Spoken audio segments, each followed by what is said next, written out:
at 8:30 a.m. Remember the time change for the daily closing market report on WHOW at our new time, 5:06 p.m. weekdays. Your friend in Central Illinois, WHOW. Top of the morning. Thanks for being with us. I'm your host today, Seth Lawrence. The WHOW Morning Show streams to Facebook and YouTube. It's brought to you by Peterson Insurance, your Pekin Insurance agent in Clinton. Joey Long is the executive director of the DeWitt County Museum and C.H. Moore Homestead. Good morning, Joey. How are you today? I'm great, Seth. Good morning to you. Thanks for making time for us. It's always good to have you on the program. And, we wrap up our December conversations, Joey. We recap the candlelight tours. We wrap up the year ahead or the year behind us and kind of look to the year ahead. And then there's 3 months before we can really talk about what's coming up in the new year because the museum shuts down for about 3 months. So what's going on right now? What does the museum do during this 3-month hiatus, Joey? Yeah, so the doors are closed to tours every January, February, March, but that doesn't mean that we're not busy working behind the scenes. So it's actually a very productive time for all of us to take care of new projects, annual events, and things like that. So we are, of course, collecting our annual membership dues. That's always in the month of January. People are welcome to join the Museum Association anytime during the year, but the annual dues are collected every January. If anyone is interested in becoming a member and supporting our mission, we have individual memberships at the $20 level, family memberships at the $30 level, $50 level is for family and guest memberships or business membership. $100 is the supporting level, landmark at $200, patron at $500, and then they've added this year a lifetime membership at $1,000. And I'm very happy to say we did have a few people take out a lifetime membership this year, so that is absolutely thrilling. Mm-hmm. And there are benefits that come with membership and whatnot, and it's always nice to, once you have all the memberships on a list, for the year and look and see and you look at all of these names representing all these people, mm-hmm. From all over, not just DeWitt County, people, out of state and, all over the country that belong to the DeWitt County Museum Association and, renew their dues each year. Or then, we also have, gotten some new members this year. And, it just feels really good to know that, we're reaching these people with our newsletter and our social media and whatnot, and that they, in turn, they're supporting us, believe in what we're doing, believe that, the museum's mission statement to preserve and promote the history and heritage of DeWitt County really matters. Mm-hmm. And that's a nice feeling to look at all those names and see all these people, that support what we do. Sure. One benefit of membership is receiving the Homestead Gazette. That's our biannual museum newsletter. Mm-hmm. And that's another thing that I'm working on now. It usually goes out late March or early April. But, it takes a lot to compose the content and lay it out, get it printed and everything. So working on that already here and there. And then grant applications. I take care of those things in January, February, March. I applied for 2 to the Illinois Humanities Council and already have found out that we were approved for those. So that will allow us to bring 2 fantastic speakers to the museum for 2 free presentations later this year. Cool. And Looking for Lincoln, often through a grant, helps us bring our Abraham Lincoln to the Apple and Pork Festival. Mm-hmm. Exelon helps us with music. Then, of course, mentioning festival, we're already working on that. Taking in new vendor requests for the flea market, and then also processing the returning flea market vendor contracts. So if you're out there and you're listening and you're a returning flea market vendor, you can expect to receive your contract in the mail around the first week of February. And then in addition to that, I'm working on cataloging the collection. We're working on the music, just a lot of stuff. I guess I didn't realize till I rambled on and on. So sorry. No, it's funny you say that, because I was just about to say, goodness gracious, Joey, it sounds like you're as busy now as you are, when the place is open. That's wild. Yeah, we certainly are. And after saying all that stuff, I thought, well, no wonder I'm so tired. No question. No question. So a lot keeps you busy. And, we talk about memberships, Joey. Is there a better time of year to become a member of the museum than there is another? Like, is this the time to become a member of the museum? Well, like I said, we collect the dues in January, so that's a good time. But, the doors don't open for the tours until April, right? And so really the benefits that you get from being a member is unlimited free admission for daily tours of the house, festival weekend house tours, the quilt show, and the holiday evening candlelight tours. So if someone delayed that until April, they wouldn't be missing out on anything except for perhaps that first newsletter that goes out.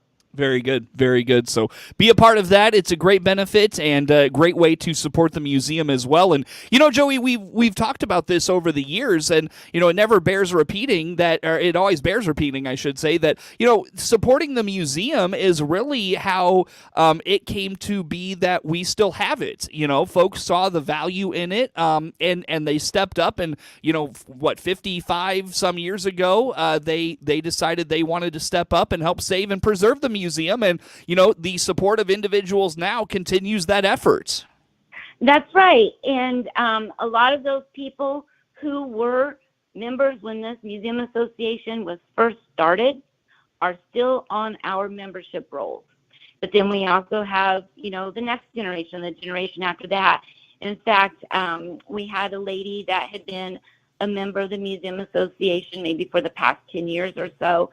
She passed away last year, and then received a sweet note from her daughter saying, Mom supported the museum and felt strongly about this, and now I'm going to become a member to carry on that legacy of support. Now, how kind is that? Mm-hmm. So, yes, while some of those, that were there, or 50 years ago, have passed on and no longer with us, their children, their grandchildren, a lot of them carry it on. So it's just a wonderful thing to see things like, museum membership and support, whether you roll up your sleeves and are involved that way or just, involved through a membership. Members are not obligated, to put in any time or work. Mm-hmm.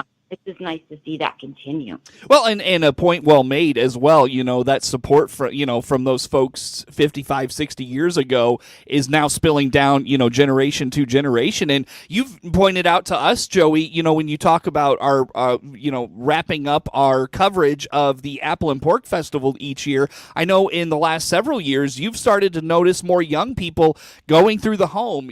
Maybe parents are taking the young kids through the house, and, younger people are starting to get involved with the museum board and the volunteering and those sorts of things. So it is starting to, we're starting to maybe see the efforts of some things that you've done over the years to try to get younger folks involved and interested in the museum. I think that that's true. And I can say an example of that perhaps is, you'll remember that last October we did the Morning More event. Something really different from what the museum has done in the past. That actually brought in a lot of people that had never been to the museum before. Maybe they're not interested in history per se or a historic house, but this piqued their interest. And so, quite a few of those people, if I had their information from signing in on the guest register, I sent them invitations to join the museum, and quite a few took us up on it. So maybe it's good to stay with what works. If it's not broke, don't fix it. Mm-hmm, mm-hmm. But sometimes, when we step out of that comfort zone and try something new and different, then it attracts the younger crowd to become involved and become members of the museum as well. Sure. Joey, let's take a break. But before we do, just the best way for folks to learn more about museum membership, becoming a museum member, or getting that process started, how do they do that? Sure. Anyone that's interested in that can give us a call at the museum. It's 217-935-7600. 6066. Now, again, we're not open, 6 days a week like we normally are during the time that, the museum is open for tours, but there's usually someone there during the day. If no one answers the call, just leave us a message. We'll be happy to get back to you. They can send us an email at chmore.homestead@gmail.com, or if they just want to look into it online, they can go to our website, www.chmorehomestead.org, and read up on the different levels, the benefits that come with that, and all those details. Very good, Joey. Well, we'll take a break here, come back with some more. By the way, can they follow you on social media, things like that, very quickly? Absolutely. We have 2 Facebook pages. One is C.H. Moore Homestead and DeWitt County Museum, and the other is Apple and Pork Festival. Joey Long, director of the DeWitt County Museum, C.H. Moore Homestead, our guest on the phone. More to come with her on the morning show. WHOW. Central Illinois News, Agriculture, and Sports Station, WHOW, on all of its platforms, AM, FM, and streamed online, are bringing all the great things happening at our local high schools to the radio in January. We're hitting the road for the WHOW High School Road Tour. Join us as we broadcast live from the Argenta Oriana High School from 9 till 10 in the morning on Wednesday, January 24th. Interviewing the Argenta Oriana High School principal, athletic director, student council president, and one of the club's student presidents. This WHOW High School Road Tour stop at Argenta Oriana High School is brought to you by these sponsors: Gerber State Bank in Argenta and Oriana, building relationships and communities together. Member FDIC. And Screen This Printing and Embroidery in Argenta. For more info, check us out on Facebook. Whether you're getting a little older or just wanting to focus on your health a little more, you need the advantages of a primary care physician from Memorial Care. From detecting long-term illness to planning long-term wellness, our physicians are with you every step of the way. Make today the day you start thinking about tomorrow's health. Make an appointment and begin having regular checkups. Physicians in the Lincoln area are currently accepting new patients. Visit memorial.health for more information. Find out how you and your family can save up to 40% on the meat, produce, and grocery items you use every day by clicking the Clinton Save-A-Lot icon at DeWittDailyNews.com. Peterson Insurance Services in Clinton is a 2014 Pekin Insurance Illinois Agency of the Year. Jay Peterson here from Peterson Insurance. Find out about Pekin's auto, home, or life insurance by clicking on our icon at DeWittDailyNews.com. Your friend in Central Illinois, WHOW. Once again, a good morning. Thanks for being with us. I'm your host today, Seth Lawrence. The WHOW Morning Show streams to Facebook and YouTube, brought to you by Peterson Insurance, your Pekin Insurance agent in Clinton. Joey Long, director of the DeWitt County Museum, and C.H. Moore Homestead, our guest on the phone here for this morning. Now, Joey, is there anything anything happening inside the museum, from whether it's a physical standpoint, maybe cosmetic updates? What's going on in the museum these 3 months that the museum is closed down and folks are able to work on it? What do you have going on? Well, I can report that the music room is going to get a facelift. So when the doors open in April, they'll be quite surprised to see what the music room looks like now. The music room, I believe, was one of the first rooms that the volunteers with the association went and, refurbished and furnished all those years ago. And so the carpet has become quite worn, and the board decided to do some updates. So the carpet will come up. We'll see what the floor looks like underneath. The window dressings are going to be changed out.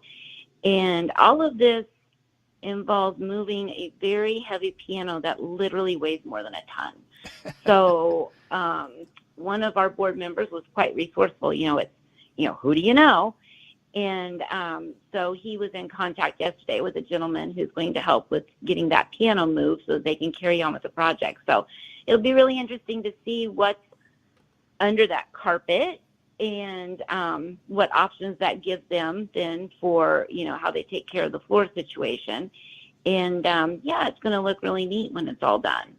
Very good. Very good. So when it comes to that renovation, Joey, I'm curious how you do that and keep the integrity of the house, and the way it would have looked when C.H. Moore had it and all of those things. Talk about that process. And again, just kind of maintaining the integrity of not only the home, but the appearance and those sorts of things. Yeah, and that is of the utmost importance. The house is staged to look as it did during the time that C.H. Moore resided there. So that would be from the 1880s up to 1901. And so, yes, that definitely has to be taken into consideration.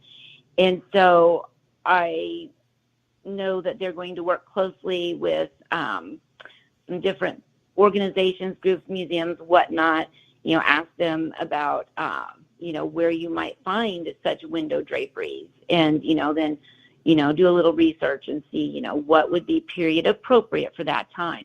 Now, what's under that carpet, what I've seen so far, it's not a floor matching like what C.H. Moore put into the dining room and into the library when he redid the house. That's a very fine pattern parquet floor with, I think, it's 10 different types of wood. And where would you find that today? I don't know. I think you'd have to go back to 1880 and find the guy, right? Best of luck with that, Yes, and I cannot imagine how prohibitive the cost might be if you could actually find a guy from the 1880s to do it if we applied the inflation calculator. Mm-hmm. If we picked 1880s wages, it'd be no problem. So I'm not sure how they're going to deal with that.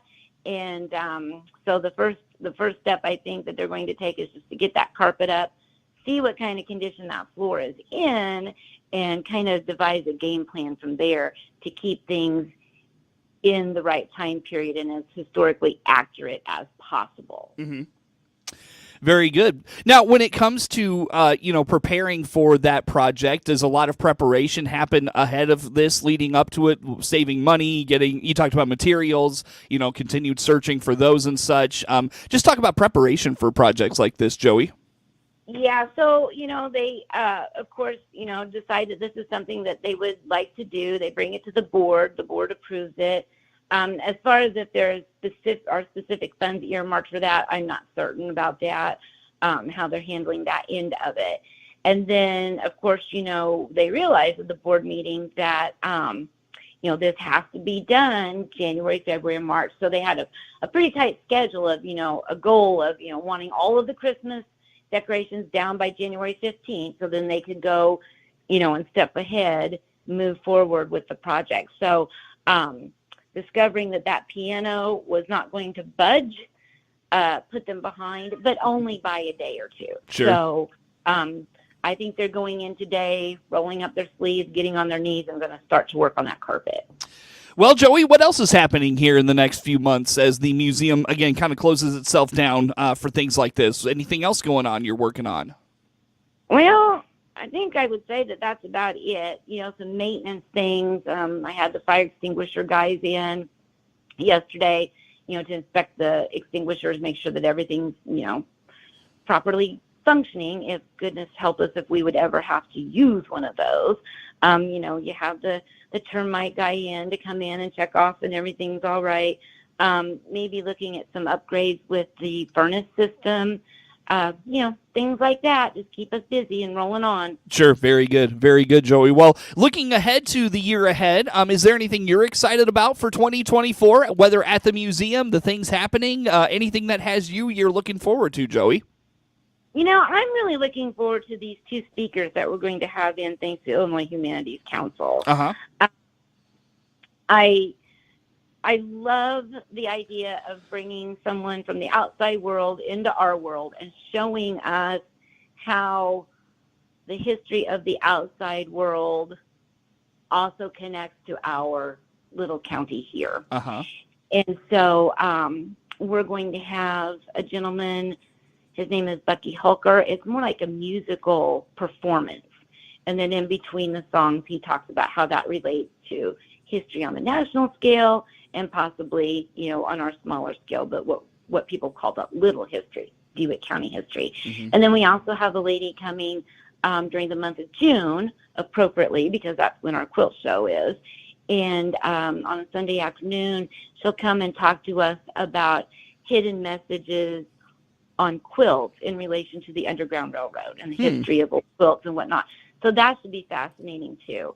I'm really looking forward to that. And it's always nice when you can have a free program for everyone to attend and just something, completely different to do on a Sunday afternoon here in town. Yeah, Joey, it's great to have those things back. You know what I mean? Out of COVID, be able to get people together, do special presentations, on very specific but interesting topics. It's great to have that stuff back at the museum.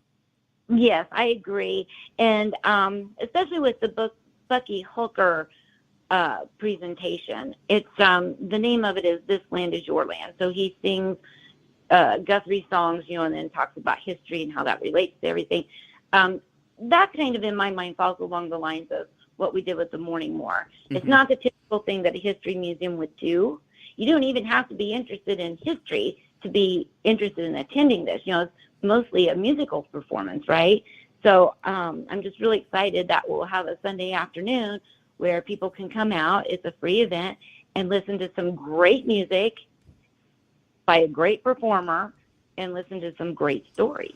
Well, we look forward to hearing more on that and many more things to come in the year 2024. Joey, in the meantime, best place for folks to learn more about the DeWitt County Museum.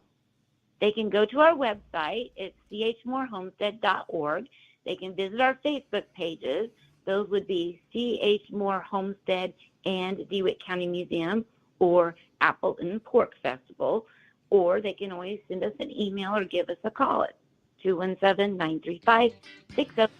Very good. Joey Long, director of the DeWitt County Museum, our guest on the phone. Network News is now. WHOW.